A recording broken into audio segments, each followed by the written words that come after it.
We don't know about you, but we seriously binged the first season of The Witcher as soon as it came out, and it did not disappoint. Now, with a season 2 already confirmed, all we have to do is wait. While we do so, we thought we'd take a look back at some of the most epic fight scenes that this awesome show has to offer.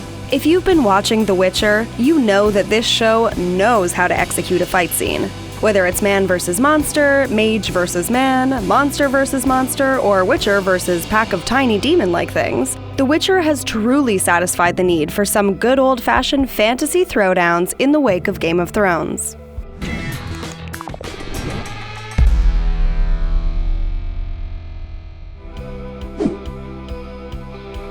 As it was the very first fight in the series and our introduction to Geralt and the general world of The Witcher, we couldn't start this list off with any fight other than Geralt versus the giant spider thing, also known as the Kikimora. If you had any questions about what this show was going to be, this first throwdown went ahead and answered them all for you within the first minute and 35 seconds. Was it going to be violent? Yup. Gross? For sure. Feature tons of CGI monsters getting slashed to pieces by Geralt and his trusty sword? You bet. Even the moment after he had vanquished the 8-legged creature, when Geralt turned to the little deer and remarked on how this really wasn't its day, it told us something about the kind of character he was going to be. Even though he did go on to eat it, still, at least he was nice about it first. This fight was an absolutely epic way to start off the series, and that's why it will always have a special place in our hearts and in our list of best Witcher fights. Renfri is definitely one of the most formidable characters in all of The Witcher, even if she didn't make it past episode 1. When she and Geralt meet, it's clear right away that she isn't like everyone else. First of all, she doesn't hate him for who he is, and she isn't afraid of him. Later, when she confronts him in the woods, she tells Geralt that she used to be a princess before her attempted assassination turned her into a survivor on a quest for revenge. It is this quest that puts her and Geralt at odds at the end of the first episode, and their fight is amazing for many reasons. When her need for vengeance goes too far, the two cross swords in the middle of the marketplace and she proves that she is not to be reckoned with. While Geralt wins in the end, it is not a happy victory, and he lets her down gently as she passes away. Before she does, however, she tells him about Ciri and how she will be his destiny. To say that the showdown between Vilgefortz and Cahir was a long time coming is a bit of an understatement. Vilgefortz has spent a couple of episodes really talking up his sword-fighting abilities, so it was about time that we got to see him put that prowess to good use. We know that Cahir was also lauded as a master sword fighter, so there was no one better for the mage to take on than this sinister leader of the Nilfgaardian army. At Yennefer's urging, Vilgefortz teleports out of the sky and immediately takes down a handful of the opposing soldiers. When he and Cahir face off, Cahir is clearly an impressive opponent, disarming the mage over and over. But with magically reappearing swords, Vilgefortz attacks with determination every time. Though he is ultimately defeated after being kicked down the side of a mountain, he put up an awesome fight. And it is always a good time to see two impressive warriors face off. Episode 8 was chock full of insane fight scenes, and in true Witcher style, it started off with a bang. When Geralt comes across an old man in the middle of the woods, the man explains that he just stumbled across a group of refugees who had all been attacked by something, or someone. As he tries to pay them respect and cover their bodies, one of the creatures who inflicted their wounds rises up out of the ground and grabs him by the legs. Just as things are looking pretty dismal for this kind old man, Geralt's sword intervenes and he proceeds to take down a handful of these creepy creatures called Knickers.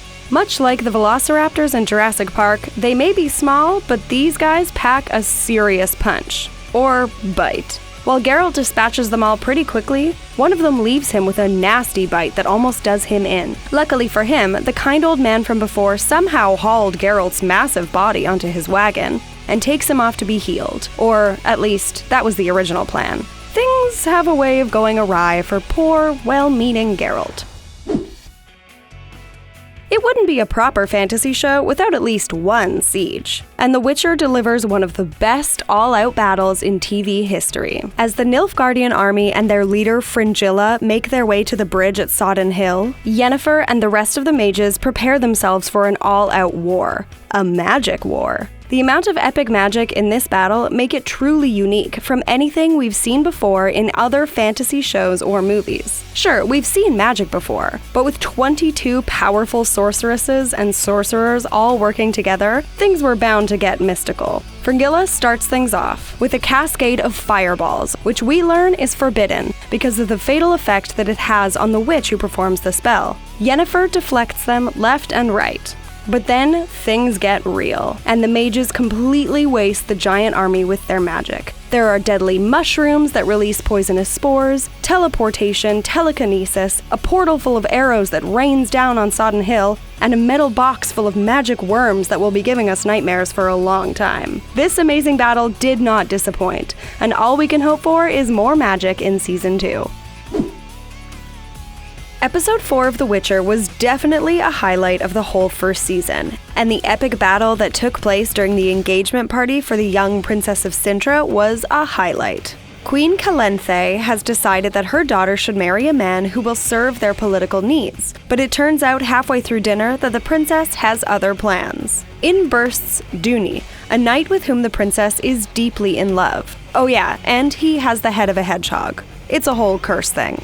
Blowing right past that, the queen becomes furious at her daughter's disobedience and orders all of her guards to take out Duny after Geralt refuses to hurt him. Once the guards rush the hedgehog man, it is clear that he is outnumbered and Geralt jumps in at just the right moment. What follows is a giant brawl between, well, literally everyone in the room, until even the queen herself gets involved. She proves more than capable with a sword. While it all eventually ends in peace, it is a pretty classic medieval brawl, and it makes for a great viewing experience. Watching Yennefer come into her powers is one of the best parts of the show, and episode 4 gave us a chance to see just that. Yennefer is traveling by carriage with Queen Callis after being instructed by the king to deliver her and her newborn baby girl safely to their destination.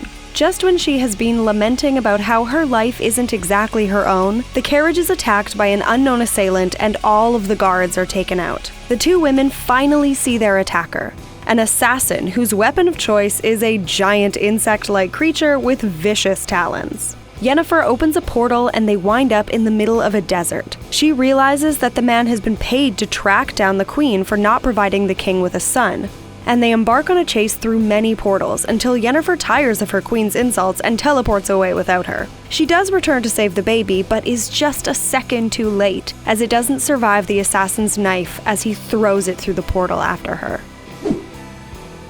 Henry Cavill has officially come out to say that his favorite fight of the entire first season is Geralt's battle against the terrifying Striga, and we can see why. The episode begins with Geralt arriving in the kingdom of Temeria, tasked with hunting down a mysterious beast who has been regularly wasting the villagers. Incensed that their king doesn't seem to care, the citizens of the kingdom are skeptical of Geralt at first because another Witcher has already come and gone. When it turns out that the first guy was actually defeated by the monster, Geralt figures out that it was a Striga, a woman who has been cursed to turn into a violent creature during the full moon. So, Geralt goes in with the plan to fight the beast until dawn, when she returns to her human state. The fight that ensues is one of the bloodiest and most suspenseful of the entire series, and even Geralt doesn't come out of it without some serious injuries. There had to be a dragon at some point, didn't there? We knew there would be. And when it finally appeared in episode 6, we were not disappointed. Sure, maybe it wasn't the biggest dragon we've ever seen, but the fight surrounding it was an awesome one to behold. When Geralt is invited to join a team tasked with defeating a green dragon and win a bunch of treasure in the meantime, he initially refuses with the explanation that he doesn't fight dragons. But when Yennefer appears as a member of one of the opposing teams, he agrees without another word. Yennefer, wanting to defeat the dragon in order to find a cure for her infertility, finds her way into the dragon's cave. They then find out that the dragon they were tasked to destroy was actually a mother defending her baby. And suddenly, the fight becomes Yennefer and Geralt defending the dragon egg against a horde of men coming to destroy it. There's plenty of awesome swordplay, a talking dragon who used to be a man, and a magical kiss. What more could you possibly want? While the show is called The Witcher, it became very clear towards the end that Yennefer was going to play an important, if not equally important character in the series, especially in episode 8, in which Geralt spends most of his time floating in and out of a Neckarbite delirium, and his biggest battle is simply to stay conscious. Meanwhile, episode 8 really allows Yennefer to finally step into her power, and the moment when she is given the freedom to fully unleash her chaos is truly awe-inspiring. She does a great job of defending Sodden Hill during the massive battle, but things take a bit of a turn for the worse. Just when we might think that all is lost, Yennefer is urged to let her chaos explode. And boy, does she. She has clearly been waiting for this moment for a long time and finally unleashes everything she has inside of her. Yennefer releases an absolutely devastating surge of fire that forces the advancing army back far enough for help to arrive and come to the mage's aid. We knew that Yennefer was powerful, but finally getting to see everything that she was made of in this moment was beyond satisfying. Now that we've looked back at all of these amazing battle scenes, we just can't wait for the next installment of The Witcher. Sadly, we might be in for a bit of a wait. What did you think of these fights? What was your favorite out of the bunch? Did we miss your favorite Witcher showdown? Let us know in the comments, and don't forget to hit that subscribe button to keep up with all of our latest videos.